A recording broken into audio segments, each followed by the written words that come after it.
Rádio Rio de Janeiro passa a apresentar o programa Estudo das Obras de André Luiz. Vamos refletir sobre o livro Os Mensageiros. Produção e apresentação, Marco Antônio e Tereza Cristina.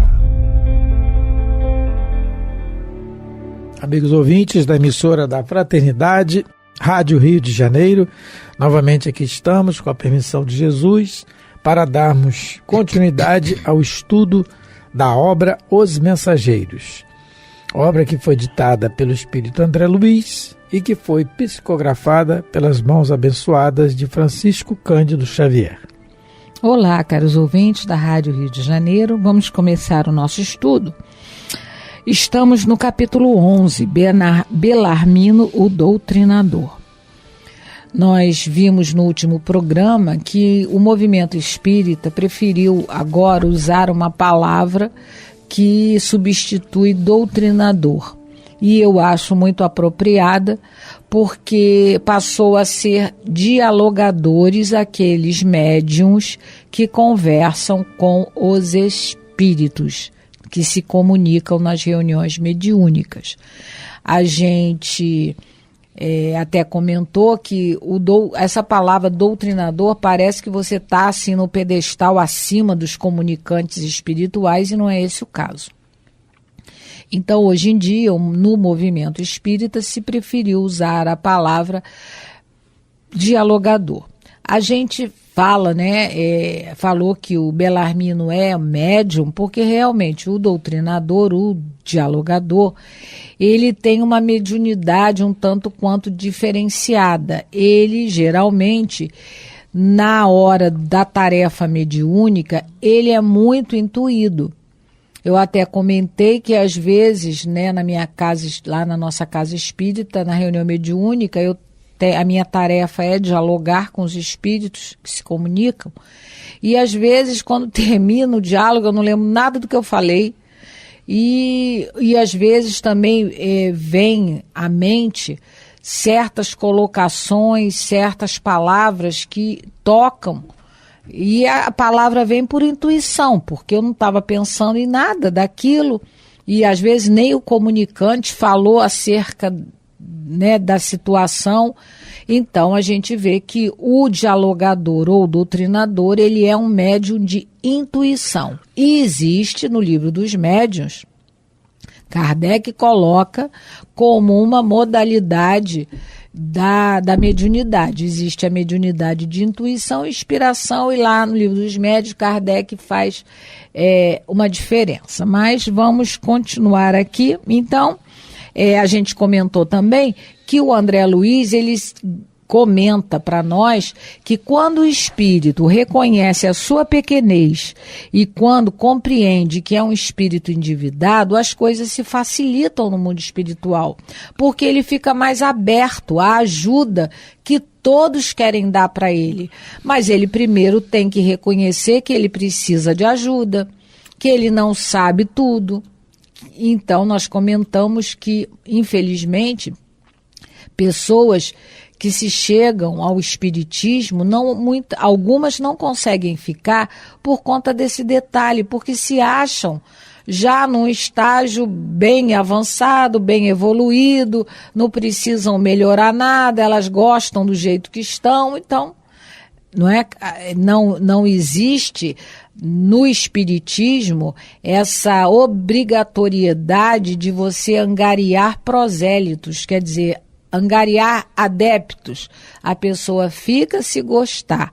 Lá na nossa casa a gente até brinca, O presidente fala assim: se você gostou da reunião, divulga para os amigos. Se não gostou, divulga para os inimigos. Então, é uma brincadeira, mas na intenção de não forçar ninguém a nada, com certeza. Então, estamos ainda no parágrafo 1º, nós estamos na metade dele. Eu via em todos os companheiros presentes, o André Luiz está relatando, porque se a gente relembrar, isso aqui está acontecendo depois de uma palestra palestra de um espírito chamado Telésforo, que foi lá no centro de mensageiros falar para todos aqueles médiuns falidos e para aqueles que estavam interessados em ajudar aos encarnados ou os desencarnados que estacionam no umbral. Então, acabou a palestra e o André Luiz foi para o salão conversar com o Vicente foi apresentando a ele alguns médiuns falidos, porque o Vicente já está na turma do Aniceto há mais tempo. E então, isso aqui está acontecendo logo após a palestra do Telésforo. Então, o André Luiz coloca: eu vi em todos os companheiros presentes o reflorescimento da esperança. Ninguém se sentia ao desamparo. Observando que numerosos médiuns prosseguiam em valiosa permuta de ideias, referentemente ao quadro de suas realizações, e ouvindo também observações sobre doutrinadores, perguntei a Vicente em tom discreto. Então, como ele já tinha escutado o depoimento de alguns médiuns falidos, e ele também tinha ouvido a palavra doutrinador, ele vai pedir agora ao Vicente, né, para apresentar um para ele. Então ele continua. Parágrafo 2. Não seria possível, para minha edificação, consultar a experiência de algum doutrinador em trânsito por aqui? Então ele quer, né? Ele quer saber, né? Ele quer conhecer, né? Porque André Luiz não foi espírita na sua última encarnação. Muito pelo contrário, ele não era nem religioso, ele era realmente, ele cumpria lá os preceitos lá da religião católica que ele foi batizado e só. Ele não desenvolveu a religiosidade nele mesmo. Recolhendo notícias de tantos médiuns com enorme proveito, creio não deva perder essa oportunidade. Vicente refletiu um minuto e respondeu: procuremos Belarmino Ferreira. É meu amigo há alguns meses. Então, o Vicente vai levar ele para conhecer um doutrinador, dialogador falido. Seguiu o companheiro por grupos diversos. Belarmino lá estava a um canto, em palestra com um amigo. Fisionomia grave, gestos lentos, deixava transparecer grande tristeza no olhar humilde. Só um pouquinho, Teresa. Então aqui a gente mais uma vez observa a fisionomia do espírito, que é diferente da nossa. Muitas vezes aqui encarnado, a gente tem uma fisionomia, mas por dentro a gente está numa outra situação. A gente tem vários casos de depressão que a pessoa não exprime, não aparenta aquela depressão, aquele estado, mas a pessoa muitas vezes está assim. Mas no plano espiritual isso não acontece. Lá é evidente o nosso estado íntimo real. Isso é o exemplo que a gente vez por outra dá aqui no programa, que é muito interessante. Está no livro Libertação, para relembrar e para informar aqueles que não conhecem, no capítulo 10 do livro Libertação. O André Luiz descreve a beleza de uma senhora, esposa, parece que de um médico, se não me engano. E ela, a beleza física, André Luiz descreve, né, as formas do rosto e tudo e tal. Quando essa senhora vai deitar, vai dormir, ela saindo do corpo, o André Luiz se assusta. Ele não se surpreende, ele se assusta, ele toma um susto da aparência que ela tem, do perispírito. Porque ao se descolar, entre aspas, do corpo, o perispírito tem uma aparência de bruxa. Ele fala isso, de bruxa. Ele vai dar os aspectos lá horrorosos que ela tem. Porque é aquilo que ela é dentro dela, no seu coração. Então, quando ele... Por que eu estou dizendo isso aqui? Porque a gente está falando. Porque ele está dizendo aqui, ó, fisionomia grave, gestos lentos, transparecia grande tristeza no olhar humilde. Ele está transparecendo, ele está realmente... como ele está se sentindo. Isso é só uma observação. A gente sabe que é o Belarmino, o doutrinador, falido, e que o assunto é esse, mas já estamos focando aqui na questão da aparência, né, do espírito que não mente, não tem como. Não ter esse escafandro que é o corpo que nós temos ainda, por enquanto. Sim. A gente também gosta, né, vai lembrar aqui uma coisa importante que a gente não pode perder de vista. A gente tem observado que o André Luiz, né, como a gente falou, já gastou alguns capítulos só conversando com os médiuns falidos. A gente precisa lembrar que conversar é tarefa, é trabalho, é considerado uma coisa muito importante, não é? No livro dos médiuns, no capítulo 3 do método, no item 18, Allan Kardec vai colocar, né, que vai falar sobre a questão do espiritismo, vai falar da questão como se deve, não é, de alguma maneira transmitir essa nova doutrina para as pessoas. E tem uma hora nesse item 18 que ele coloca assim: não se espantem os adeptos com esta palavra, ensino. Não constitui ensino unicamente o que é dado do púlpito ou da tribuna. Há também o da simples conversação. Então, olha só, você conversar você está aprendendo, você está se instruindo, mas uma conversa digna, uma conversa salutar. Então, ele coloca aqui, ele continua: ensina todo aquele que procura persuadir outro, seja pelo processo das explicações, seja pelo das experiências. Então, você pode aprender vendo na prática, ou você pode aprender ouvindo. É o que o André Luiz está fazendo aqui. Então, André Luiz está fazendo o que Allan Kardec coloca, que você pode aprender sobre espiritismo não só na prática, você pode aprender até numa conversa. Então, porque a gente sabe que ele coloca, não é só no púlpito ou na cátedra, né? Ele coloca, né? Não constitui ensino unicamente o que é dado do púlpito ou da tribuna. Então, uma conversação acerca de um assunto doutrinário é considerado, sim, uma instrução, e é tarefa, é trabalho. Por isso que o André Luiz, o Aniceto, permite que seus alunos fiquem conversando, e porque ele sabe que essa conversação, lá em Nosso Lar, é uma conversação séria, que tem um fim útil. Porque o ideal é que a gente aprenda com os erros dos outros. O erro do outro não é feito para ser comentado, é feito para ser analisado e feito também para a gente tirar proveito para não fazer igual. Então é o que o André Luiz ele está aprendendo, como Kardec coloca, ele está aprendendo nas conversações aqui que ele está ouvindo dos médiuns que faliram, e também agora vamos ver o Belarmino, né? Onde o Belarmino se equivocou na tarefa. Essa questão da conversação que a Tereza colocou, a gente raciocina um pouco mais no sentido de que às vezes a necessidade nossa, isso é um pouco de orgulho, de que só tem proveito o diálogo, a tarefa de falar, se tiver muita gente em volta. E não é assim, né? Isso não é o certo, porque a gente tem a presença dos espíritos constantemente em nossa vida. E nessa questão do diálogo, da importância do diálogo também, a gente sempre se reporta, pelo menos eu lembro sempre, da conversa de Jesus com a mulher no poço de Jacó.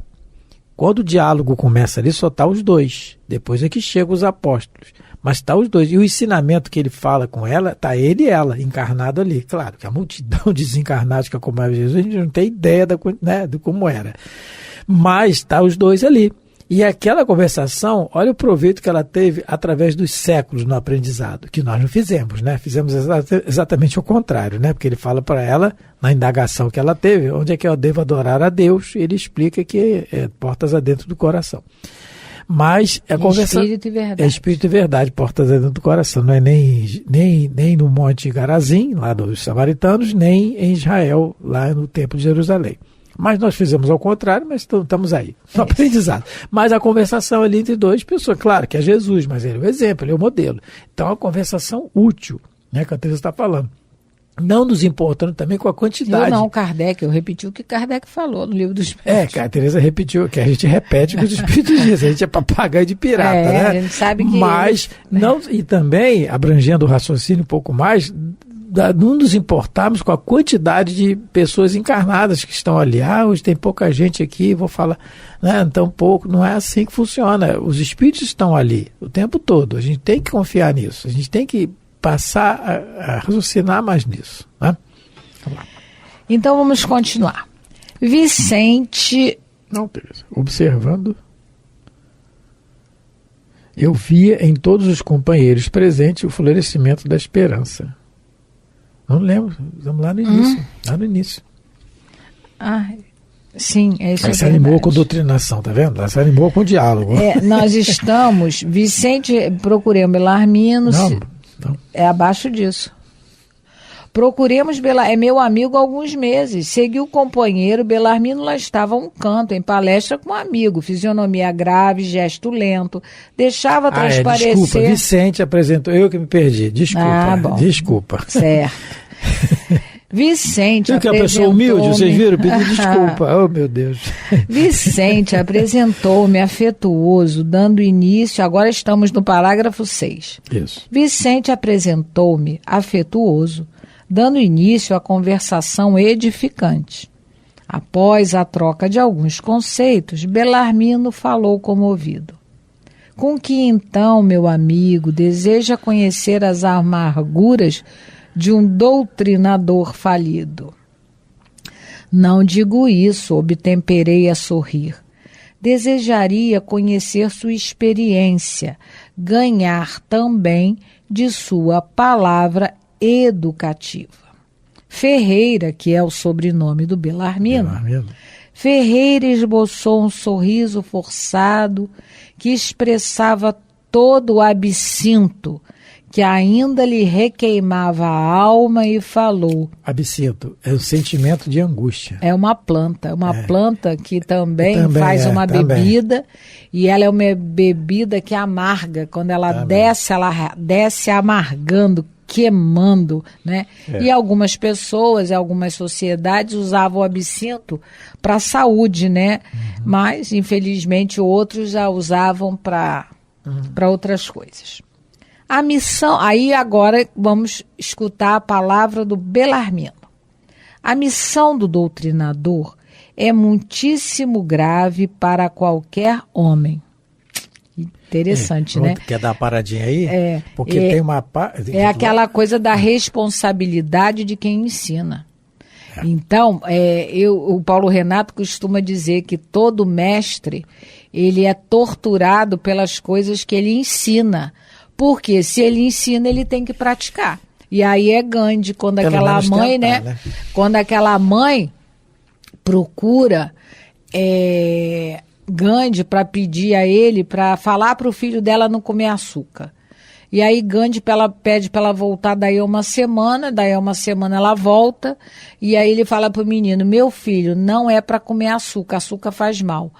Aí ela falou, mas é só isso que o senhor vai dizer para ele? Ele por que o senhor demorou tanto? Porque antes eu comia açúcar.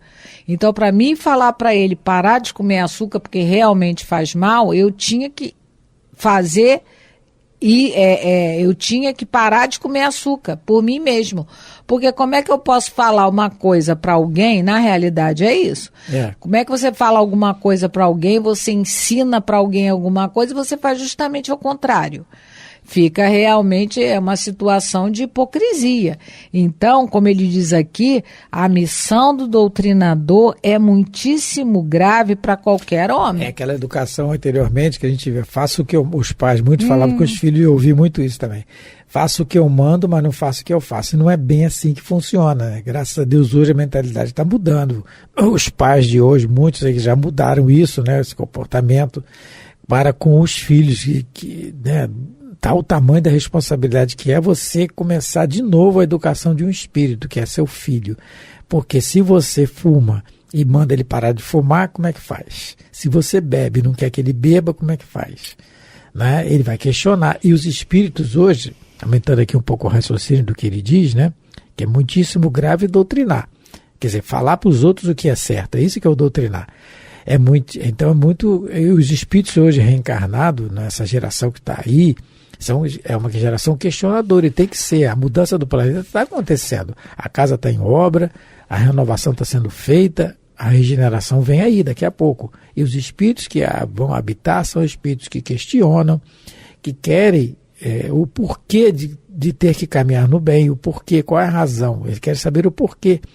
E aí a responsabilidade de quem educa, de quem doutrina. E nessa questão de doutrinação é muito importante, porque no Atos dos Apóstolos, capítulo 19, nós temos lá uma passagem dizendo assim: mas o espírito maligno lhes respondeu: conheço a Jesus e bem sei quem é.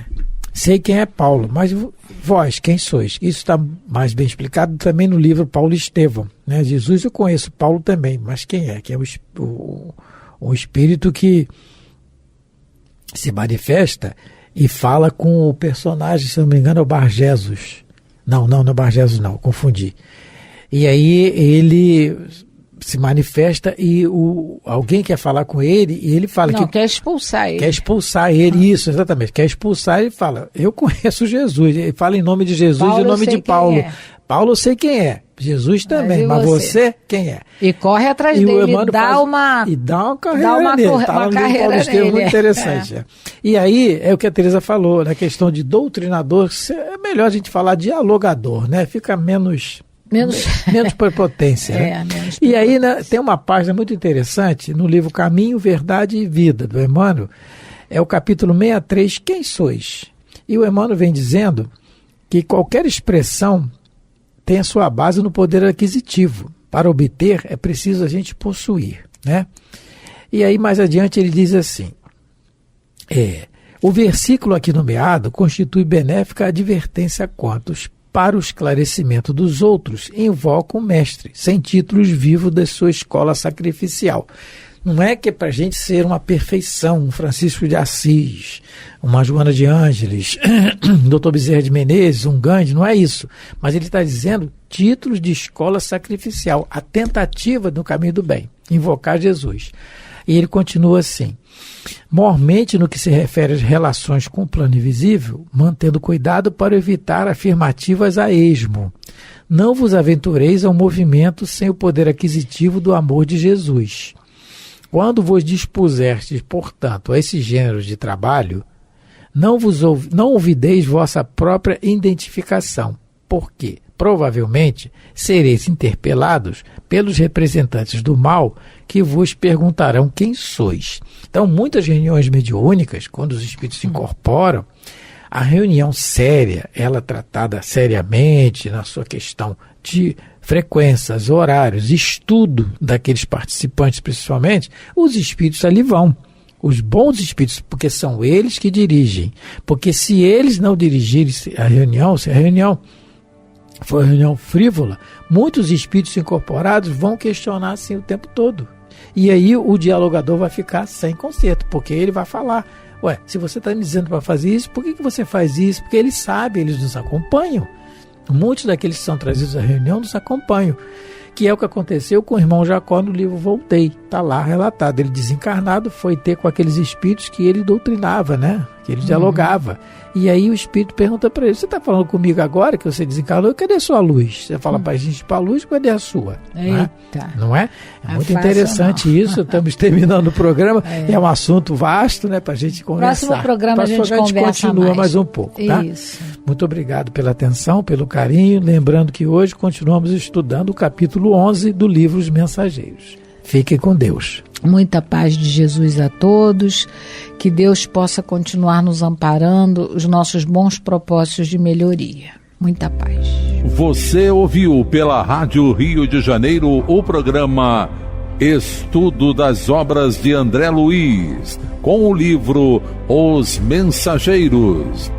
Produção e apresentação Marco Antônio e Tereza Cristina.